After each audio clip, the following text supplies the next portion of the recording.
지난 영상에 이어가지고 일단 전체적으로 이제 초기화한 후에 볼륨 구성을 이렇게 완성을 시켰습니다. 그래서 볼륨을 두 개의 볼륨으로 나눠가지고 그래서 이제 모든 이제 패티 검사까지 이렇게 완료를 한 상태고요. 다음에 할 때는 이제 패티 검사는 안 해도 될 것 같은 생각이 들고, 일단은 볼륨 구성이 완료가 됐기 때문에 여기다가 이제 그 공유 폴더를 하나 이렇게 만들어 볼 생각이고요. 현재는 공유 폴더가 없는 상태가 되겠죠. 그래서 공유 폴더를 하나 생성을 해 보도록 할 겁니다. 공유 폴더를 생성한 후에 백업을 떠는 그 데이터가 있기 때문에 그 백업을 떠는 거를 하이퍼 백업을 통해 가지고 복원을 한번 작업을 이렇게 진행을 하도록 할 겁니다. 일단 백업을 떠는 파일이 어디에 있냐면, 저 같은 경우는 이제 두 개를 일단 백업을 떴습니다. 인증서도 백업을 떴고요. 인증서를 각각의 DNS에 따라서, 도메인 네임에 따라서 인증서를 각각 백업을 떠놓은 상태고, 그리고 그 배수 21 이 부분에 대한 형태, 그죠? 21 전체 폴더를 다 이렇게 백업을 떴는데, 백업 파일이 이런 어떤 형태로 만들어졌고요. 요거를 업로드를 시킨 후에 하나씩 진행을 해 나가 볼 생각이고요. 업로드는 이제 쌈바를 일단 오픈을 시켜서 파일 전송으로 해가지고 진행을 할 예정입니다. 그 다음에 그렇게 하기 위해서는 폴더를 먼저 하나를 만들어야 되니까 제어판에서 공유 폴더를 하나 만들 거고, 지금 사용자는 기본 사용자 배수 21 하나만 만들어져 있기 때문에 복원을 시킨 후에 이제 공유 폴더에 변화되는 부분과 그 다음에 사용자의 그런 어떤 변화되는 부분, 기타 그 외부 액세스나 이런 부분, 네트워크 부분은 세팅을 해줘야 되는 부분이고요. 그룹에 변화되는 그 부분들, 이런 부분들 하나하나 또 살펴볼 거고, 현재는 프로그램들이 기본 프로그램만 탑재가 되어 있는 상태입니다. 여기에 복원을 완료를 했었을 때 기본 어떤 프로그램 이외의 어떤 프로그램들까지 프로그램 환경 설정 부분이나 그런 어떤 패키지 프로그램까지 다 정상적으로 포함이 되는지까지 살펴보도록 할 겁니다. 이렇게 해서 일단 하이퍼 백업을 통한 복원 작업을 진행을 완료를 해볼 생각입니다. 자, 먼저 제어판에 들어가서 공유 폴더를 하나, 백업 폴더를 하나 생성을 하도록 할게요.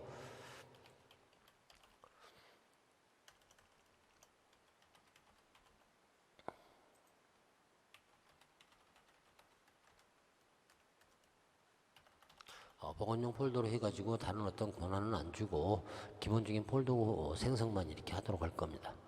그리고 거기에다가 다음과 같이 일단 이대로 해가지고 넘어가도록 할게요. 백업 폴더만 만들었고요. 그죠? 그러면 여기에 똑같이 백업 폴더가 만들어질 거고, 여기에 일단 쌈바를 오픈을 시키도록 할게요. 파일 서비스 들어가서 쌈바 예, 활성화가 되어 있습니다. 그 다음에 윈도우즈에서는 다음과 같이 접근을 할 수 있다 이겠죠. 말 그대로 역슬러시 배수 21. 그래서 접근이 되지는지 확인을 해보도록 할 거고요. 닫아버리도록 할 거고, 지금 윈도우즈, 제 윈도우즈에서 나와가지고 접근을 해보도록 할게요. 그러면 제 백업 폴더에 접근이 되지는 것을 확인할 수 있을 거고, 여기다가 미리 백업을 떠났던 그죠, 복원용 파일을 일단 업로드를 시키도록, 복사를 전송을 시키도록 할 겁니다. 아까 어디였습니까? 다운로드 폴더죠. 그래서 여기다가 집어넣도록 할 거고, 그 다음에 인증서 파일은 하나하나 인증서 파일을 가져오도록 할 겁니다. 여기 지금 가져오는 데까지의 시간이 상당히 또 소요가 될 수 있는 부분이기 때문에 진행을 쭉 해나가는 형태로 봐보도록 하겠습니다. 얼마 정도의 시간이 소요가 될 것 같습니까? 시간이 지금 현재 있어가지고는 1시간 정도 시간이 소요되는 걸로 나오네요. 1시간 정도, 50분 정도 시간이 소요되는 거고, 70GB를 지금 전송을 하고 있는 형태이기 때문에 일정 시간이 지난 후에 전송이 어느 정도 완료됐었을 때 연결해 가지고 또 진행을 해 나가 보도록 하겠습니다.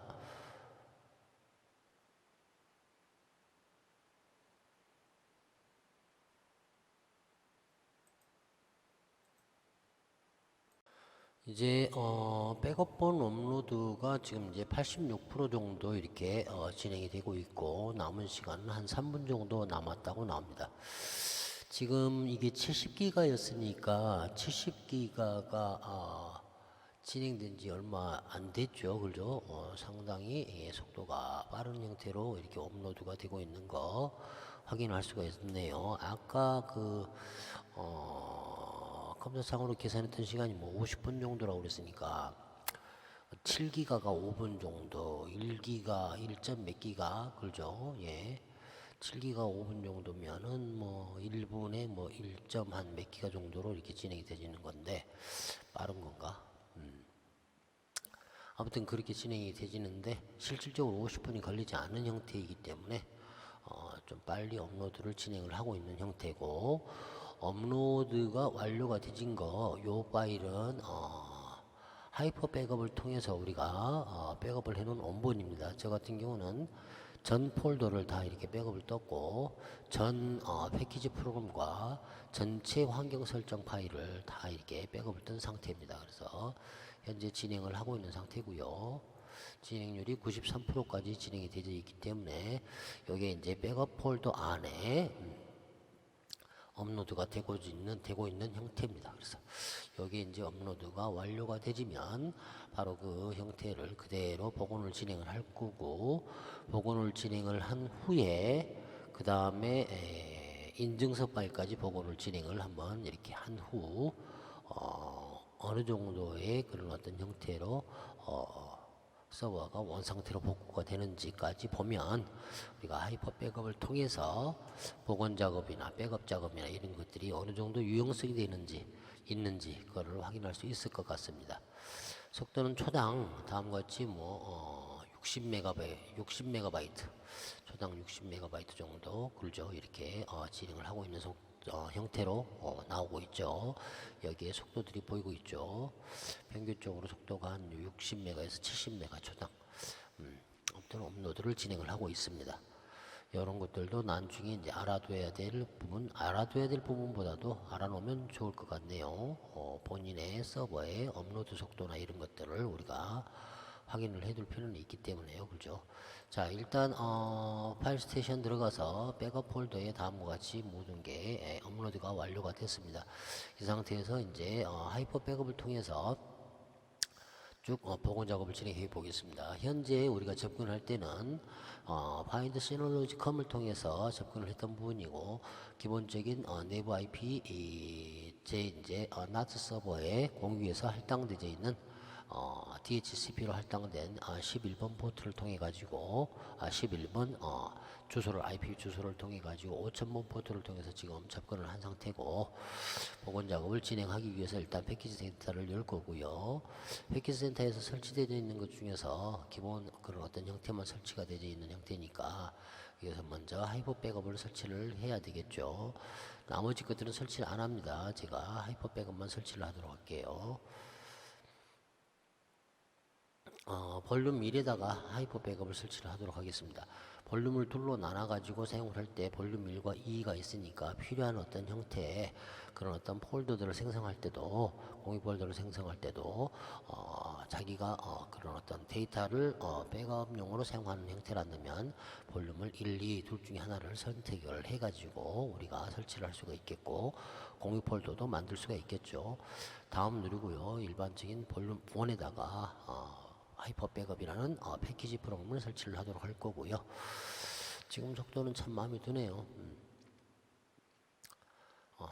지금 이제 하이퍼 백업을 설치하고 있는 중이네요.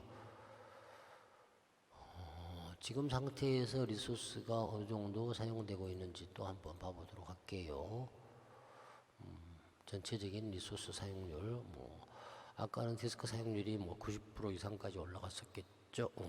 페리티 검사를 했기 때문에. 지금은 이제 상당히 많이 떨어져 있는 상태고 메모리 자원, 그 다음에 CPU 자원, 디스크 자원, 볼륨 자원들 이 자원들에 해당하는 어떤 형태들이 이 정도의 그런 어떤 리소스를 차지하고 있는 형태로 진행이 되고 있습니다. 이것도 기억을 해두면 나중에 자기 그런 어떤 서버의 속도가 늦어졌었을 때 데이터를 참고할 수 있는 자료가 될 수도 있겠죠. 일단은 뭐 하이퍼 백업이 설치가 완료가 됐습니다. 그래서 설치된 보면은 설치가 되어 있는 형태가 되겠죠. 하이퍼 백업을 열고 나면 다음과 같이 이제 말 그대로 백업 마법사 이렇게 뜨게 되는데요. 우리는 이제 백업을 할 게 아니기 때문에 백업은 기존에 첫 번째 영상에서 본 것처럼 로컬 폴더를 통해서 우리가 백업했던 부분들에 대한 거를 한번 보여드렸죠. 일부 폴더만. 자, 이번엔 취소를 시키고 복원을 작업을 시작을 하도록 하겠습니다. 복원을 누르게 되면 데이터가 그 다음에 LVN 보급이라는 게 있는데 데이터 복원으로 진행을 하도록 할 거고 지금 현재 복원 작업할 것이 없다 되어 있기 때문에 기존에 저장되어 있는 부분에서 그죠? 리포지토리에서 복원을 한다 하는 걸 선택을 해주면 되는 거고 여기서 로컬 폴더 및 USB 그대로 선택을 해주고 다음 버튼을 누르게 됩니다. 그렇게 되면 자기 공유 폴더와 그 다음에 공유 폴더 안에 생성되어 있는 복원용 그죠 디렉토리를 찾아줍니다. 백업 폴더 그 폴더 안에다가 제가 방금 베이스 21 하이펀 1번이라는 그 디렉토리 그죠 복원용 디렉토리를 업로드를 시켰죠. 그게 바로 여기 베이스 21의 백업에 요 파일을 이야기하는 거겠죠. 요 디렉토리를 이야기하는 겁니다. 그렇게 하고 다음 누르게 되면 전체 구성들에 대한 것들을 자기가 찾아줍니다. 아까 config 파일 안에가 그런 어떤 구성 내용들이 이렇게 쭉 있습니다. 이 안에가 이거를 열기 위해서 보게 되면 열어보면 이렇게 기본적인 이제 시놀로지 백업 방식에 의한 그죠 하이퍼 백업 방식에 의해서 이렇게 나와 있는 거고 시스템 구성을 할 거고요. 전체에 해당하는 것들을 다 말 그대로 구성 복원 작업을 진행할 겁니다. 다음 누르면 이제 복원 기능은 이전 설정을 현재 시스템으로 복원시킵니다. 작업 중에는 모든 서비스가 중단되고 작업이 완료된 후 계속 진행합니다. 계속 하시겠습니까? 이해해 주면 되겠죠. 그러면 어떤 공유 폴더들인지 우리가 백업 떴던 그런 어떤 폴더들에 대한 것들을 전체를 다 보여주고 싹 우리가 복원을 시킬 수 있게끔 나오는 형태가 되겠죠. 저 같은 경우는 이거 전체를 다 그대로 복원을 할 거고요. 그 다음에 응용 프로그램 관련해 가지고 내용이 나올 겁니다. 이렇게 되면 이제 그 전에 전 폴더에 된 데이터가 다 백업이 돼 있던 것들을 그대로 복원을 해주는 형태가 됩니다. 그래서 상당히 양이 많기 때문에 로딩이 조금 시간이 걸리네요. 이렇게 해서 일단 로드가 끝나고 나면 응용 프로그램 환경 설정에 관련된 것들을 쭉 다 이렇게 해주는 형태가 될 거고 응용 프로그램도 전체의 환경 설정 값을 그대로 갖고 와서 복원을 하겠습니다. 다음 눌러주고 다음과 같이 모든 응용 프로그램 비활성화되고 그 다음에 프로그램 패키지 프로그램까지 다 설치를 진행을 해줄 겁니다. 로드 중 이렇게 나올 거고요. 그 다음에 이제 복원 작업을 진행을 이렇게 한다는 그런 어떤 형태의 메시지가 나오면 우리가 그 메시지대로 진행을 해 나가면 되겠죠. 그래서 상당히 유용하게 사용할 수 있는 형태입니다. 여기 보면은 이제 복원 유형은 로컬 폴더 및 USB 방식이고 소스는 다음과 같이 백업 폴더 안에 공유 폴더 안에 bs21-1.hbk 이 내용이 하이퍼 백업을 통해서 만들어진 파일을 그대로 소스를 갖고 올 거고 복원할 버전은 제가 백업을 떴었을 때죠. 6월 13일 날 나머지 것들은 충돌 시 덮어쓰는 형태고 복원할 공유 폴더는 전체 공유 폴더와 응용 프로그램 전체 응용 프로그램 설치한 응용 프로그램도 말 그대로 백업을 떴었을 때 당시에 그 설치한 응용 프로그램들을 그대로 다 설치해 준다고 그러죠. 그래서 적용 버튼을 눌러주겠습니다. 그러면 이제 하나하나 복원을 진행합니다. 복원을 진행하면서 복원 진행률이 이렇게 쭉 보여지는 형태가 되십니다. 먼저 시스템 구성부터 이렇게 쭉 복원을 하네요. 그죠? 예. 기존에 서비스가 실행이 되어 있다면 그 실행되어 있는 서비스를 중단을 하고 그리고 하나하나 이렇게 쭉 복원을 진행을 해줍니다. 예, 복원을 진행해 주니까 한번 쭉 대기를 해보도록 할게요. 아마 이것도 시간이 어느 정도는 소요는 되는 걸로 알고 있으니까 시간이 소요되는 대로 쭉 진행을 해 나가도록 해볼게요.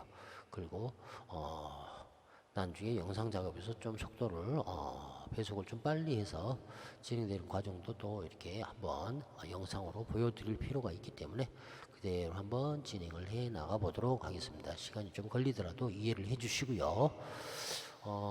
구성 서비스 관련해 가지고 구성 설정들은 좀 빨리 진행이 되지는데 아마 여기 공유 폴더 부분과 응용 프롬 부분이 이제 시간이 좀 소요가 될 것 같네요. 공유 폴더를 지금은 이제 복원을 하고 있습니다.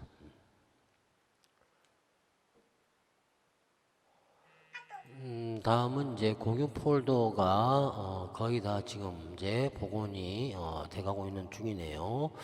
공유 폴더가 이제 복원이 끝나지면 그 다음에 이제 응용 프로그램을 복원한다고 이렇게 나오고 있네요. 한번 진행되는 과정을 한번 지켜보도록 할게요.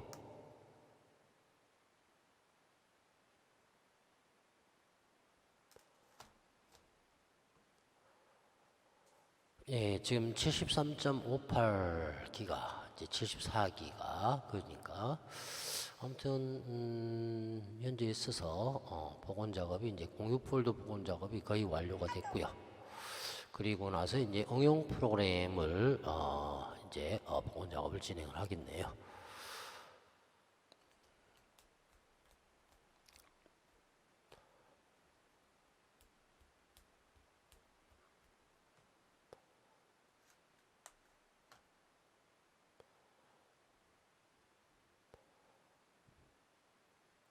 이게 마지막 공유 폴더 같네요. 제가 보니까 현재 마지막 공유 폴더 복원 중에 있고 그 다음에 이제 응용 프로그램을 대기하고 있는 상태인데 한번 또 진행 과정을 봐보고 진행 과정이 오래 걸릴 것 같으면 다시 또 영상을 잠깐 끊고 진행이 어느 정도 완료된 상태에서 다시 한번 또 연결을 해서 진행을 해보도록 할 건데 또 한번 좀 지켜볼게요.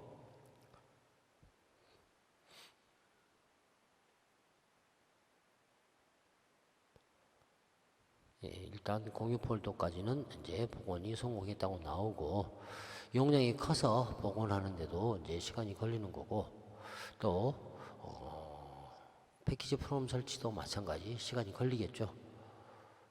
전체를 다 백업을 제가 떴기 때문에 전체를 백업 뜬 거를 전체를 또 복원 작업을 진행하고 있기 때문에 쭉 진행 과정을 한 번 더 살펴보도록 하겠습니다.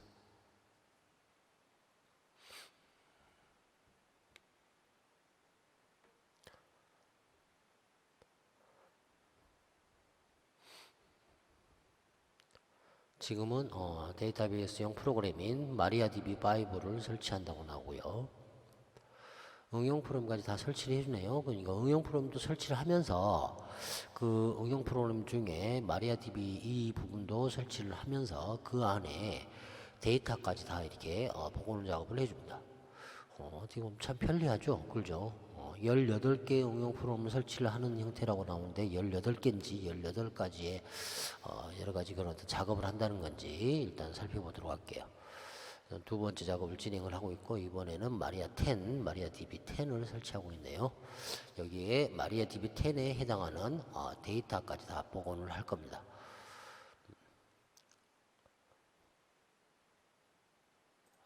이제 응용 프로그램까지 모든 복원 작업이 이제 성공적으로 마쳐졌고요. 그 다음에 이제 어느 정도까지 이 복원이 되는지 확인을 한번 해보도록 하겠습니다. 자, 응용 프로그램을 설치를 했다고 그러니까 패키지 센터 들어가 보도록 할게요. 패키지 센터 들어가서 설치됨. 예. 그러면 TLS 서버, 그 다음에 마리아 10, 웹스테이션, 모멘트, 그 다음에 웹다브 서버, 마리아 10까지, 그 다음에 시놀로지 응용 프로그램 서비스, 그 다음에 드라이브까지. 기본적인 모든 프로그램들 제가 깔았던 것들은 다 탑재가 된 것 같네요. 탑재가 된 것 같습니다. 예, 그렇게 돼 있고 일단 성공적으로 응용 프로그램 설치가 됐네요. 그 다음에 제어판에 들어가서 공유 폴더로 확인해 보도록 하겠습니다. 공유 폴더. 예. 아까는 백업 폴더 하나만 있었는데요. 나머지 홈, 그 다음에 LHO, 나머지 공유 폴더들이 다 설치가 완료가 다 되졌네요. 그죠? 복원이요. 그 다음에 사용자 들어가서 계정들을 한번 봐보도록 해요. 계정이 아까는 3개 계정만 있었는데요. 나머지 계정들까지 다 쭉 쭉 설치가 정상적으로 복원이 완료되졌고 계정들의 권한까지도 다 복원이 되졌는데 한번 봐보도록 할게요. 고급 들어가서 나머지 일단 이 계정을 한번 살펴보도록 할게요. 사용자 그룹의 권한까지 되어 있고 패스워드까지 되어 있고요. 나머지 각각의 권한에 해당하는 것들도 다 되어 있네요. 응용 프롬 권한까지도 다 복원이 되졌네요. 자, 그러면 이렇게 복원이 완료되졌다 이렇게 되어 있는 상태이고요. 패키지 프로그램에서 DNS 서버의 환경 설정도 한번 봐보도록 할게요. 예. DNS 서버의 리소스 값까지 다 복원이 정상적으로 되어 있는 상태입니다. 그러죠? 예. DNS의 그런 어떤 2차 도메인까지 다 복원이 완료가 되졌네요. 그 다음에 리버스 도메인도 리버스 도메인의 PTR 값까지도 정상적으로 복원이 되졌고, 그 다음에 리버스 DNS의 해상도 관련해 가지고 리졸브존이죠. 리졸브존도 마찬가지 복원이 되졌습니다. DNS까지도 복원이 되졌고, 그 다음에 웹스테이션 한번 봐볼게요. 저 같은 경우는 중요한 것이 웹스테이션하고 DNS 서버 부분이니까 드라이브 부분이나 이런 것들은 아직 뭐 그렇게 많이 이렇게 세팅이 되어 있는 부분이니까 웹스테이션 들어가서 볼게요. 이제 이게 웹스테이션 봤더니 다중 백엔드 지원됨 해가지고 이제 웹 패키지 센터에서 여러 가지 백엔드 패키지를 설치하고 웹스테이션에서 원하는 어느 하나를 선택하여 웹사이트를 실행할 수 있습니다. 이렇게 나오네요. 확인 누르고 PHP를 봐봐야 되겠네요. 패키지 센터 들어가서 설치됨 들어가가지고 PHP는 설치가 안 되어 있네요. 제가 PHP를 지웠다. PHP는 별도로 설치를 해야 되는 형태가 되네요. 다음에 PHP 설정 기본 서버 여기는 아직 정상적으로 세팅이 안 되진 걸로 나오고요. 가상 호스트도 일단 비정상으로 나오네요. 일반 설정 PHP가 설치가 안 됐네요. 그러면 PHP를 먼저 설치를 해야 되겠습니다. 패키지 센터 들어가서 PHP를 그 다음에 아파치도 설치가 안 되진 것 같네요. 그래서 아파치 설치를 할 거고 PHP도 설치를 하도록 할 겁니다.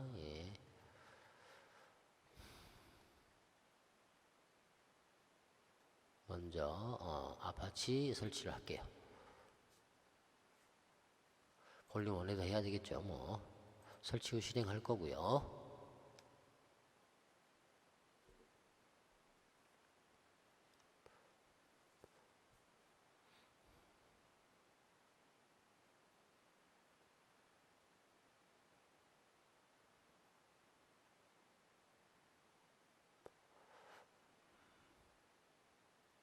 이제 아파치도 마찬가지 실행 중으로 돼 있죠.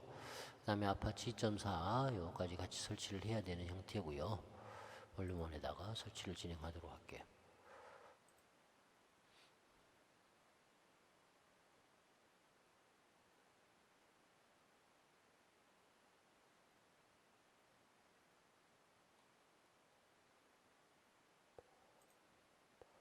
네, 요것도 마찬가지 일단 설치를 했고요.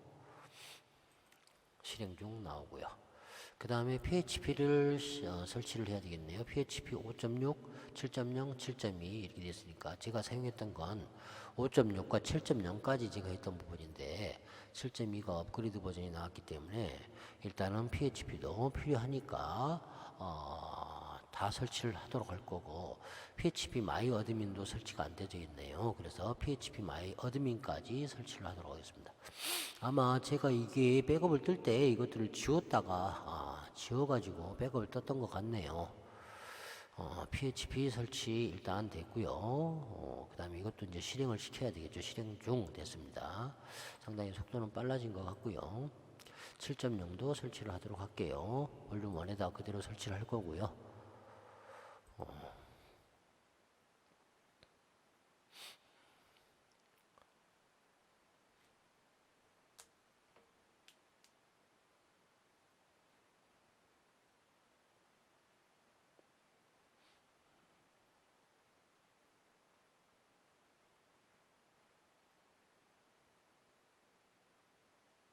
그 다음에 7.2까지 기왕한 거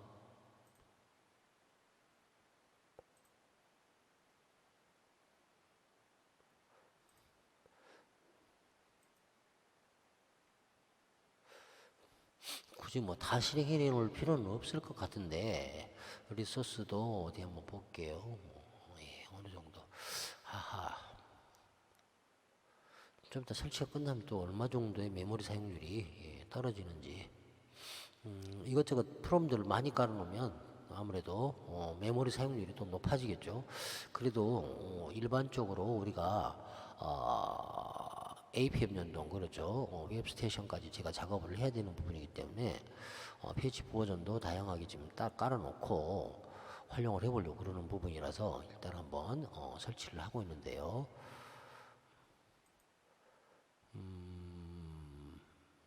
자, 7.2까지 실행. 아하.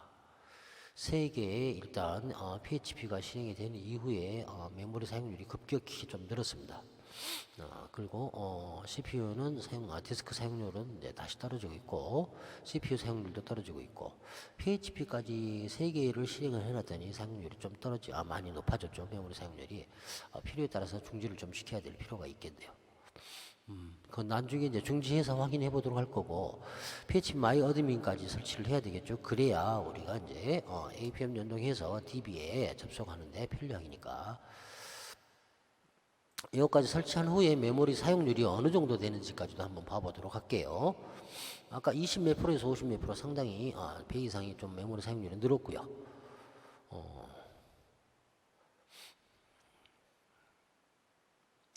그 다음에 네트워크를 다시 또 기존 지금 현재 내부 IP망으로만 되어 있는 형태인데 이미 이제 DNS 서버까지 다 설치를 한 상태이고 웹스테이션까지 설치를 한 상태이기 때문에 공인 IP를 통해서 DNS 세팅을 하기 위해서는 DNS가 정상적으로 작동하게 하기 위해서는 IP도 내부 네트워크 부분에 대한 거, 그죠? 외부 네트워크로 연결될 수 있게끔 해야 되겠죠. PHP까지 실행을 했습니다. 그 다음에 자원 사용 하연을 한번 보도록 할게요. 일단은 뭐 여기까지 어느 정도 쭉 돼 있고.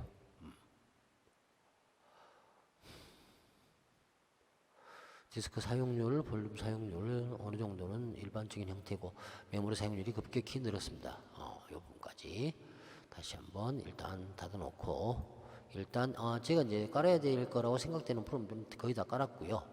깔았고 일단은 먼저 이미 설치되어 있는 것 중에서 그죠 웹스테이션에 들어가 가지고 웹스테이션에서 일단 어느 정도 세팅이 또 돼 있어야 일단 기본 서버 상태 보통 가상 호스팅 보통 나머지 설치됨 이렇게 나왔죠. 그 다음에 PHP 설정 들어가서 보면 데폴트 프로필 설정이 이렇게 되어 있고요. 가상 호스팅으로 들어가도록 하겠습니다. 가상 호스팅 정상적으로 다시 세팅이 되는 형태로 나왔죠. 이렇게 되어 있고 모든 게 정상적으로 작동이 된다고 나왔고요. 그 다음에 이미 DNS 리소스가 레코드가 다 정상적으로 작동이 되어 있는가 그 다음에 작동되는지 확인을 한번 해보기 위해서는 로그를 확인해야 되겠죠. DNS 서버에서 로그 확인을 한번 해보도록 할게요. 그러면 지금 로그는 정상적으로 작동을 하고 있는 상태가 됐고요. DNS 웹스테이션 그죠? DNS 웹스테이션 PHP까지 정상적으로 다 일단은 설치가 됐습니다. 자, 내부 네트워크만 되는 형태만 외부 네트워크로 변경을 해야 되겠네요. 자, 그 다음 작업할 게 네트워크 부분이죠. 제어판에 들어가서 외부 액세스 부분에 해당하는 부분을 살펴보고 그 다음에 고급 설정 들어가서 이 부분 아니네요. 이제 보겠는데 네트워크 부분이죠. 네트워크에서 제 DNS 서버로 수동 구성을 하도록 할게요. 지금 랜 포트 네트워크 부분 이 부분도 확인 한번 해보도록 할게요. 편집 DNS 서버 요거 수동 구성하도록 할게요. 요거 자동으로 되어 있으면 나중에 IP가 변경됐었을 때 좀 애매할 수 있으니까. 그 다음에 DNS 서버 주소는 제 공유기의 IP 주소 SK 브로드밴드에서 받았던 그 IP 주소로 다시 입력하도록 할 겁니다. 이렇게 해주고 그 다음에 나머지는 그대로 진행을 할 거고요. 일반에서 DNS 서버 수동으로 할 거고, 대체 DNS 서버 주소는 2차 네임 서버, 그죠? 2차 네임 서버 제가 사용하고 있는 빌려서 사용하고 있는 그쪽에 네임 서버 주소를 주도록 할게요. 주소가 이 주소입니다. 그래서 저는 이걸 사용하고 있기 때문에 두 번째 2차 네임 서버 주소로 해서 다시 DNS 서버 주소를 구성을 하고, 예, 그 다음에 네트워크 됐고요. 그 다음에 정적 라우트 필요 없고 DNS 서버. 그 다음에 제 DSM 포트도 변경을 할 겁니다. 이 부분은 제가 사용하는 포트로 변경을 할 거고요.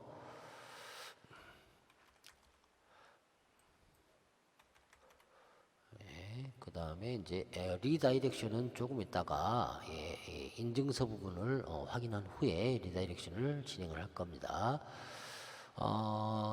이렇게 해서 일단은 네트워크 부분까지 제가 일단 변경 작업을 진행을 했고, 이렇게 하면 웹 서버를 다시 시작하겠죠. 그죠?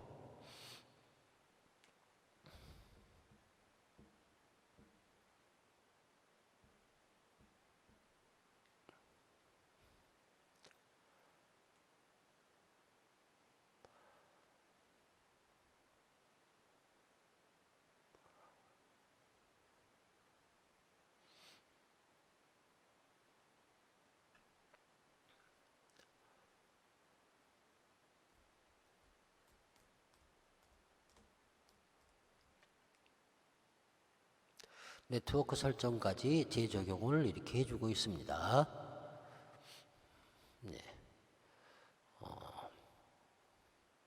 이렇게 함으로써 일단 5600번으로 접근이 되지고 있고, CPU 사용률이 지금 33%, 그 다음에 메모리 자원 사용률이 54%. 예, 일단 CPU 사용률은 떨어지고 있죠. 자, 이렇게 해서 일단은 우리가 기본적인 그런 어떤 복원 작업 이후에 네트워크 부분하고 그 다음에 DNS 서버 부분하고 그 다음에 웹스테이션 부분, 그 다음에 PHP 마이어드민 요 부분, 그 다음에 PHP 패키지 프롬까지 탑재를 진행을 했습니다. 일단은 두 번째 영상은 여기서 맞춰야 될 것 같고요. 사이즈가 커지는 관계상 세 번째 영상에서 나머지 진행 작업들을 완료를 하도록 하겠습니다. 이상 두 번째 영상은 여기서 마치도록 할게요. 감사합니다.